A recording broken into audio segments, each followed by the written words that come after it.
श्री कृष्ण, राधे राधे।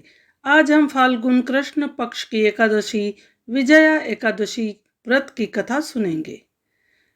धर्मराज युधिष्ठिर बोले, हे जनार्दन, फाल्गुन मास के कृष्ण पक्ष की एकादशी का क्या नाम है तथा उसकी विधि क्या है?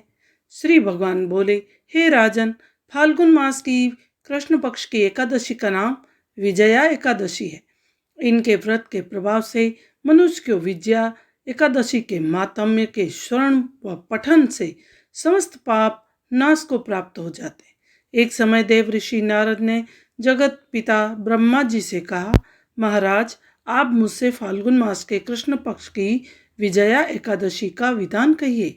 ब्रह्मा जी कहने लगे, हे नारद, विजया एकादशी का व्रत पुराने तथा नए पापों का नाश करने वाला है। इस विजया एकादशी की विधि मैंने आज तक किसी से भी नहीं कही। यह समस्त मनुष्यों को विजय प्रदान करती है। त्रेता युग में मर्यादा पुरुषोत्तम श्री रामचंद्र जी को जब 14 वर्ष का वनवास हो गया, तब वे श्री लक्ष्मण तथा सीता जी सहित पंचवटी में निवास करने लगे। वहां पर दुष्ट रावण ने सीता जी का हरण किया। जब इस समाचार से श्री रामचंद्र जी तथा लक्ष्मण अत्यंत व्याकुल हो गए और सीता जी की खोज में चल दिए। घूमते घूमते जब वे मरणासन जटायु के पास पहुंचे तो जटायु ने उन्हें सीता जी का वृतांत सुनाकर स्वर्गलोक को चला गया। कुछ आगे जाकर उनकी सुग्रीव से मित्रता हुई और बलि का वध किया। हनुमान जी ने लंका में जाकर सीता जी का पता लगाया और उनसे श्री रामचंद्र जी एवं सुग्रीव की मित्रता का वर्णन किया। वहां से लौटकर हनुमान जी श्री रामचंद्र जी के पास आए और सब समाचार कहे। श्री रामचंद्र जी ने वानर सेना सहित सुग्रीव की सम्मति से लंका को प्रस्थान किया। जब श्री रामचंद्र जी समुद्र के किनारे पहुंचे तब उन्होंने मगरमच्छ आदि से युक्त उस अगाध समुद्र को देखकर लक्ष्मण जी से कहा, इस समुद्र को हम किस प्रकार पार करेंगे? श्री लक्ष्मण जी कहने लगे, हे पुराण पुरुषोत्तम, आप आदि पुरुष हैं, सब कुछ जानते हैं। यहाँ से आधा योजन दूर पर कुमारी द्वीप में वक्दालभ्य नाम के मुनि रहते हैं। उन्होंने अनेकों ब्रह्म देखे हैं। आप उनके पास जाकर उपाय पूछिए। लक्ष्मण जी के इस प्रकार के वचन सुनकर श्री रामचंद्र जी वक्दालभ्य ऋषि के पास गए और उन्होंने प्रणाम कर बैठ गए।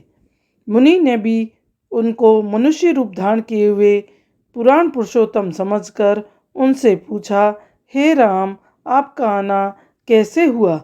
रामचंद्र जी कहने लगे, हे ऋषि, मैं अपनी सेना सहित यहाँ आया हूँ और राक्षसों को जीतने के लिए लंका जा रहा हूँ।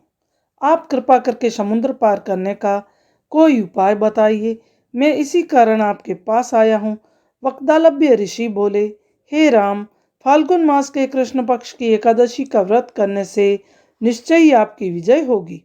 साथ ही आप समुद्र भी अवश्य पार कर लेंगे। इस व्रत की विधि यह कि 10वीं के दिन स्वर्ण, चांदी, तांबा या मिट्टी का एक घड़ा बनाएं। उस घड़े को जल से भरकर तथा पंच पल्लव रख वेदिका पर स्थापित करें। उस घड़े के नीचे सतन जा और ऊपर जौ रखें। उस पर श्री नारायण भगवान की स्वर्ण की मूर्ति स्थापित करें। एकादशी के दिन स्नान आदि से निवृत्त होकर धूप, दीप, नैवेद्य, नारियल तेल आदि से भगवान का पूजन करें। तत्पश्चात घड़े के सामने बैठकर दिन व्यतीत करें और रात्रि को भी उसी प्रकार बैठे रहकर जागरण करें। द्वादशी के दिन नित्य नियम से निवृत्त होकर उस घड़े को ब्राह्मण को दे दें। हे राम, यदि तुम भी इस व्रत को सेनापतियों सहित करोगे तो तुम्हारी विजय अवश्य होगी। श्री रामचंद्र जी ने ऋषि के कथनानुसार इस व्रत को किया और इसके प्रभाव से दैत्यों पर विजय पाई। अतः हे राजन, जो कोई मनुष्य विधि पूर्वक इस व्रत को करेगा, दोनों लोकों में उसकी अवश्य विजय होगी।